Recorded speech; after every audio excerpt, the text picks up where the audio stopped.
Mailap po ba sa inyo ang swerte? Kayo po ba mga bossing ko'y problemado lagi sa pera? Meron ako ituturo sa inyo na isa sa mga pamamaraan upang sa ganon, kayo po mga bossing ko'y hindi na lang lagi namumblema po dyan mga bossing.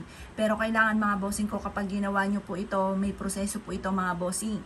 Hindi basta-basta ganito lamang dahil baka kapag gumawa ka ng basta-basta lamang, hindi matupad, mainis ka lang sa mga ganito.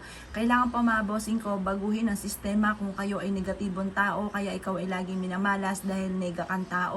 Kailangan mga bossing ko, kung kanega-nega talaga ang nagaganap sa buhay ninyo, ipagdasal nyo po yan. Lagi nyong ipagdadasal sa itaas mga bossing sa mahal na Panginoon na mabago ang takbo ng pamumuhay.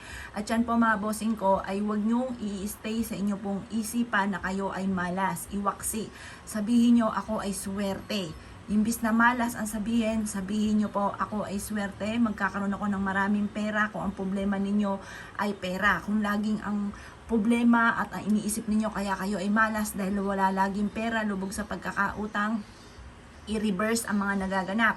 Imbis na yan po ang inyo pong isipin mga bossing ko, ang isipin po ninyo, ito ay huling paghihirap na at kailanman na hindi ka na mamumblema tungkol sa usapin ng pera.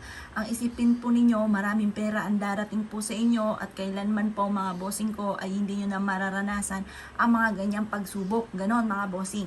Ngayon pa mga bossing, subukan nyo po ito at mapapansin nyo na mas magiging magaan ang daloy ng swerte matapos nyo po itong gawin. Ngayon pa mga bossing, ganito lamang ang gagawin po ninyo. Ito yung ating bawang. Ang gagawin po ninyo, kayo po ay magwi-wish mula sa inyong pong puso. Sabihin nyo po, kumuha ka ng 3 bawang. Ang gagamitin nyo, kung hindi 1 bawang, 3. Huwag kang gagamit ng 2, 4, 6. Huwag kang gagamit ng ganong numero. Negative po yun. Malas ang ibig sabihin po nun. At laging panakto ang inyo pong kaperahan. Laging walang pera. Kaya mas mainam 3 ang gagamitin. 1, 3, 5, 7 or 8 ang inyong gagamitin. Yan yung mga masuswerteng numero. Ngayon pa mga bossing, kayo po yung mag-wish na mula sa inyong pong puso. Mas mainam mga bossing ko na ilalagay nyo po ito sa pouch na kulay pula or kaya po ay gold or kaya ay green. Tapos, i-wish nyo po dito na kung ano man yung hinanaing ninyo.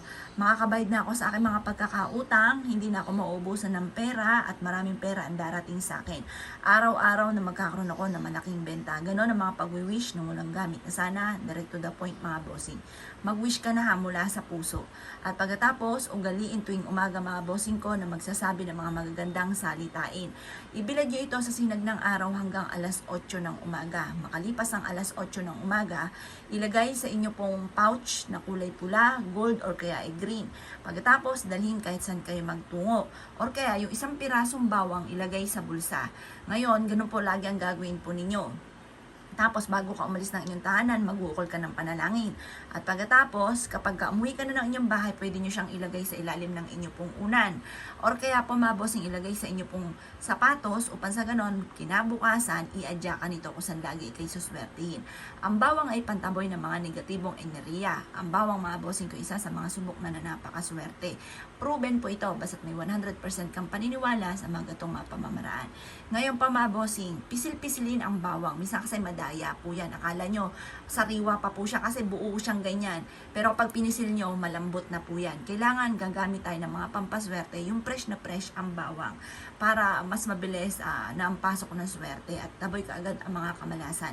Yung mga natuyo na yan mga bossing ko, yan po mga bossing, ay hindi na po, marami siyang nahigop na negatibong enerhiya at wa-effect na po yan. Hindi na po yan swerte kapag tuyo na. Kaya kailangan fresh na fresh yung bawang natin kapag po kayo ay gumawa ng gatong mga pamamaraan. Kaya ko ay kinaniwala at naisyo po itong gawin. Asya mga boss, good luck po sa inyo po lahat.